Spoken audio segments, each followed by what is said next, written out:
తరుణ్ భాస్కర్ గారికి మైక్ ఇవ్వండి. తరుణ్ భాస్కర్ గారికి మైక్ ఇవ్వండి. ఓకే, మా సీనియర్ జర్నలిస్ట్ సింహం తరుణ్ మూర్తి భాస్కర్ గారితో గారికి మొదలు మైక్ పెడదాం. ఇవ్వండి. Yes of course sir. Sir visa interview లాగా అనిపిస్తుంది నాకు ఎందుకు.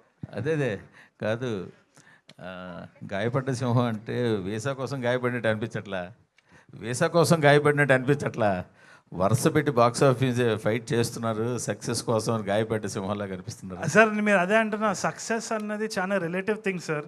మీరు బాక్స్ ఆఫీస్ చూస్తున్నారు, నేను ఆడియన్స్ మనసు చూస్తున్నాను. నేను గెలిచేసిన సార్, నేను ఆల్రెడీ సక్సెస్. మీకు అది తెలుస్తలేదు అంతే. అయితే నో గాయం. నేను మారేడుపల్లిలో ఛాయ్ తాగటం, నేను ఇక్కడ స్టేజ్ మీద మీరు నన్ను ప్రశ్న అడిగే అంత రేంజ్కి వచ్చిన అంటే ఎంత పెద్ద సక్సెస్ సార్. నేను గెలిచిన సింహం సార్, గాయపడలేదు. ఇది కదా స్పోర్టివ్ స్పిరిట్ అంటే. Thank you. కానీ అసలు నిజంగా ఎయిర్పోర్ట్లో ఏం జరిగింది సార్ అసలు? Airport టికెట్ తీసుకోకుండా లోపలికి వెళ్దాం ట్రై చేశారు ఏంటి? బేసిక్గా ఒకసారి షార్ట్ ఫిల్మ్ కూడా షూట్ చేయడానికి ట్రై చేసినాను సార్. నన్ను నో ఫ్లై లిస్ట్లో ఒక వారం రోజులు పెట్టినారు. ఆ టైంలో వాళ్ళకి ఏం తెలియదంటే నాకు ఫ్లైట్ పైసలు అంత లేకుండే. వాళ్ళు నో ఫ్లై లిస్ట్లో పెట్టినా కానీ నేను బస్సులోనే తిరిగేటుండే. బట్ ఇప్పుడు కూడా ప్రమోషన్స్ కోసం పోవాల్సి వచ్చింది. It was an interesting promotion. అయితే చాలా మంది ఫోన్ చేసి ఏంది యూఎస్ వస్తున్నావంట రాలేవంట అని ఫోన్ చేసినారు. But it was a part of promotions.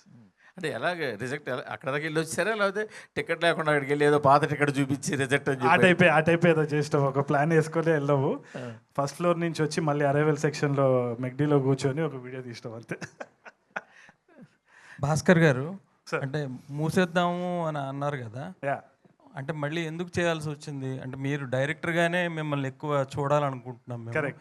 కానీ యాక్టర్గా ఎందుకు ఎక్కువ కాన్సన్ట్రేట్ చేస్తున్నారు? సో బేసిక్గా ఈ ప్రాజెక్ట్ ఒప్పుకుంది 2024లో సార్. దాని రిజల్ట్ ఇప్పుడు చూస్తున్నారు. 25 డెసిషన్స్ మీరు 27లో చూస్తారు. సో అది ముందు యాక్సెప్ట్ చేసిన decisions and I'm actually very proud of it. ఇట్లాంటి ఒక కథ రావడం అన్నదే ఒక యునిక్ ఆపర్చునిటీ. చాలామంది వెయిట్ చేస్తూ ఉంటారు. నాకు వచ్చింది at that point of time. నాకు ఇంకా రైటింగ్ స్టేజ్లో రైటింగ్ స్టేజ్లో ఉన్నా అనమాట. సో ఐ థాట్ ఈ ఆపర్చునిటీని వదులుకోవద్దని అనిపించింది. సో 3 ఫిల్మ్స్ సైన్ చేసినాను. ఓం శాంతి ఒకటి, ఇదొకటి, ఇంకో సినిమా రాబోతుంది. తర్వాత క్లోజా? దాని తర్వాత క్లోజ్. మీరు ఒక మంచి స్టోరీ రాస్తే యాక్ట్ చేసేస్తారు సార్, ఫ్రీగా నన్ను చేసేది. అంటే మీ దగ్గర ఉన్నట్టున్నాయి కదా ఆల్రెడీ. ఏది? మీ దగ్గర స్టోరీస్. ఎస్, డైరెక్షన్ అయితే ఉన్నాయి. అదే ఎందుకు చేయట్లేదు? అంటే ఈ నగరానికి ఏమైనా సీక్వెల్ అవుట్ చేయాలి. అవును, చేస్తున్నా. ఇంకోటి వెంకటేష్ గారితో అనుకున్నా. వెంకటేష్ గారిది ఇంకా still writing it sir, I'm not doing it. But prime video వాళ్ళతో ఒకటి ఉన్నది. అది కాకుండా ఇంకో ప్రాజెక్ట్ రాస్తున్నా. ఓకే. డైరెక్టర్ గారు, హలో ప్రొడ్యూసర్